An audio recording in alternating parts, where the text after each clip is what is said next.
महाकुंभ की ये तस्वीरें देखकर आपको ऐसा लगेगा जैसे महादेव की बारात साक्षात रूप से पृथ्वी पर उतर आई हो और आपको यहां दिखाई दे रही हो। और जिस तरह से कहा जाता है कि संगम में पवित्र स्नान करने से पाप धुल नहीं सकते, ठीक उसी तरह से यह भी कहा जाता है कि मंत्रों के जाप से या गीता और रामायण के श्लोक सुनने से मानसिक स्वास्थ्य बेहतर नहीं हो सकता, और यह भी एक अंधविश्वास है।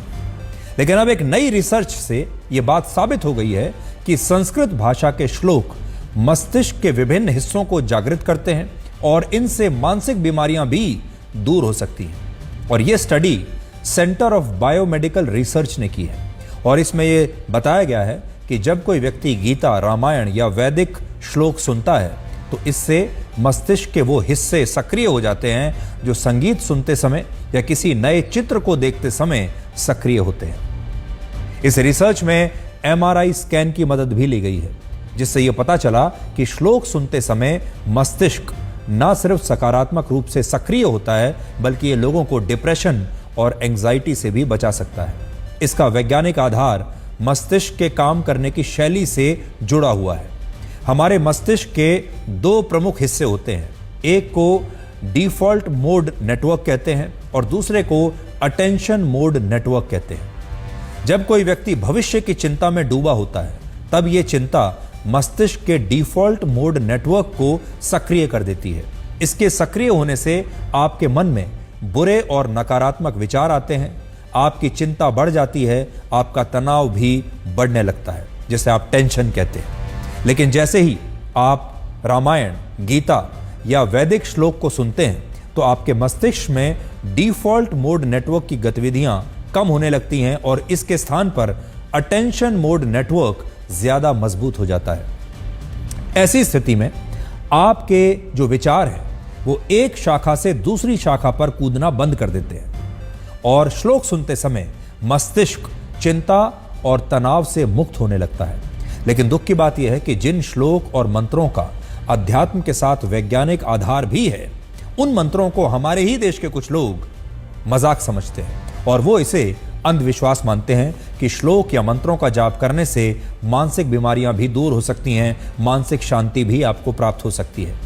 विडंबना यह है कि जिस भारत के पास मानसिक रोगों को हराने वाले हजारों लाखों श्लोक हैं, उस भारत में आज 20 करोड़ लोग कम से कम मानसिक रूप से अस्वस्थ हैं, और यह पूरी दुनिया में मानसिक रूप से बीमार लोगों का 20% हिस्सा है। वर्ष 2022 में अमेरिका के नेशनल इंस्टीट्यूट ऑफ हेल्थ ने भी इस बात को स्वीकार किया कि ओम या दूसरे मंत्रों का जाप करने से मानसिक स्वास्थ्य में सुधार लाया जा सकता है, और यही बात वर्ष 2016 में हार्वर्ड यूनिवर्सिटी की एक रिसर्च में भी साबित हो चुकी है। लेकिन दुख इस बात का है कि जब ये सारी बातें सनातन धर्म के हवाले से कही जाती हैं तो इन्हें मनगढ़ंत माना जाता है, और बहुत सारे लोग इन्हें अंधविश्वास मान लेते हैं, और जो लोग इन पर विश्वास करते हैं उन्हें लोग कहते हैं कि ये पढ़े लिखे लोग नहीं हैं। सनातन धर्म दुनिया का इकलौता ऐसा धर्म है जो मनुष्य को उसके मन से परिभाषित करता है। आंखें, कान, नाक, जीभ और त्वचा के बाद मन को हमारी छठी इंद्री माना गया है, जो सभी इंद्रियों से प्रबल होती है, और यह मन ही है जिसे नियंत्रित करना सबसे मुश्किल काम है। यह मन ही तो आपके कंट्रोल में नहीं रहता, बाकी सब चीजों को तो आप कंट्रोल कर लेते हैं। लेकिन अलग अलग शोध ये बताते हैं कि रामायण, गीता और वैदिक श्लोक और मंत्र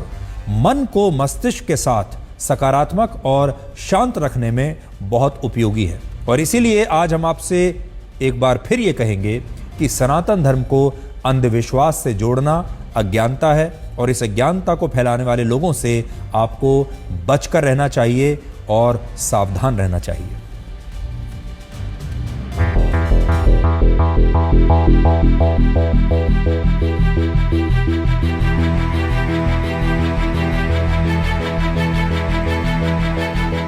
वैज्ञानिकों ने यह पाया है कि जो श्लोक है उसकी उच्चारण से जो क्षमता है मस्तिष्क की वो बढ़ती है। कार्य क्षमता कैसे, हम आपको कैमरे पर दिखाएंगे और उनसे बात भी कराएंगे उन साइंटिस्ट से कि आखिर ये कैसे होता है, क्योंकि जो वैदिक काल से कहा जाता रहा है साइंटिफिकली वो कैसे प्रूफ होता है, साबित होता है। जो व्यक्ति जो संस्कृत के विज्ञानी श्लोक को सुन रहे थे, उनके जो जिन जिन हिस्सों में मस्तिष्क में सक्रिय हुआ वो ये हिस्से हैं, जिसको हम लोग मुख्य रूप से 4 हिस्से में सक्रियता देखी गई, जिसमें कॉर्डेट देखा गया, ऑक्सीपिटल का एरिया देखा गया, फ्रंटल का एरिया देखा गया और पेराइटल एरिया, जिसपे मुख्य रूप से उस हिस्से में सक्रियता देखी गई। कॉग्निटिव एरिया में इन सारे हिस्सों का बहुत ही महत्व है और ये हिस्से बहुत ही कार्य में सम्मिलित होते हैं। देखिए, नॉर्मल जो लोग संस्कृत श्लोक नहीं पढ़ते हैं तो उनके ये इससे सक्रिय नहीं होते हैं, और जब पढ़ते हैं तभी ये सक्रिय हुए, ये आपको फाइंडिंग में पता चला? जब हमने इसको कंपेयर किया उन ग्रुप के साथ जो संस्कृत नहीं जानते हैं, उनके साथ जब कंपेयर किया तब हमें ये हिस्से मिले हैं। इसका मतलब कि जो व्यक्ति संस्कृत श्लोक सुन सकता है और उसके गहनता को समझ सकता है, उनमें ये हिस्से सक्रिय होते हैं। तो संस्कृत सुनने से श्लोक को सुनना और सीखना वो मस्तिष्क के लिए काफी बेहतर है। विदेशों में बहुत चीज आगे निकल के आ रही, डिमेंशिया जिसको बोलते हैं, इसमें भूलने की बीमारी है। तो मैं समझता हूँ संस्कृत के उच्चारण से, संस्कृत के श्लोकों को कहने से, जो क्योंकि हमारा मस्तिष्क और अच्छा हो रहा है और हम देख रहे हैं कि उसकी मेमोरी एनहांस हो रही है, तो हम समझते हैं कि आगे चल के इसके ऊपर भी विचार करेंगे। हम ये भी देखेंगे कि क्या जो लोग जो संस्कृत श्लोकों का उच्चारण कर रहे हैं, उनमें आगे चल के जब बुजुर्ग होते हैं या पूरी लाइफ लॉन्ग, क्या उनके अंदर डिमेंशिया ऐसी बीमारियां कम होती हैं।